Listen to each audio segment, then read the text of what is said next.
இந்த ஆழியாகிய சமுத்திரத்தை ஒரு ஏற்றம் போட்டு கொடுங்கள், ஒரு நொடியில் அறுத்து விடுகிறேன். திரௌபதியை துயிலை என்னால் அழிக்க முடியாது அப்படி என்று மண்டியிட்டு கீழே விழுந்தான்.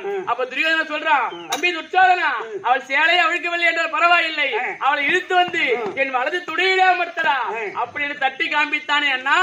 அப்ப நான் சொன்னேன், கொலவில் இருத்தி எந்த கூந்தலும் துயிலும் தீண்டி மெளியவே செய்த வரை நாளை வேறுடன் போர்க்களத்தில் தலைதனை துடித்து வெட்டி தனிமுறை சரிந்திடாமல் இந்த இலகவே இருத்த குழல் இனி எடுத்து முடியேன் என்றே. அதே துரியோதனா, உன் துடையில் நான் வந்து அமர்வதா? அமர்வேன். இன்றல்ல, வரும் காலத்தில் 18 நாள் சண்டை ஏற்பாடு செய்து அந்த சண்டையில் 18 நாள் சண்டையில் என் கணவர் பீமாட்சியை விட்டு உன் துடையை முறித்து உன் மார்பை கிழித்து அதிலிருந்து வரக்கூடிய உதிரத்தை எடுத்து எண்ணெயாகவும் உன் மார்பெலுமை எடுத்து சீப்பாகவும் மணிக்குடலை பிடிமை என்று புஷ்பமாக கொடுக்கின்றேனோ அன்றுதான் இந்த கூந்தலை முடிப்பேன் அப்படி என்று சபதம் செய்திருக்கின்றேன் நாராயணா. என் சபதம் என்ன ஆவது நாராயணா?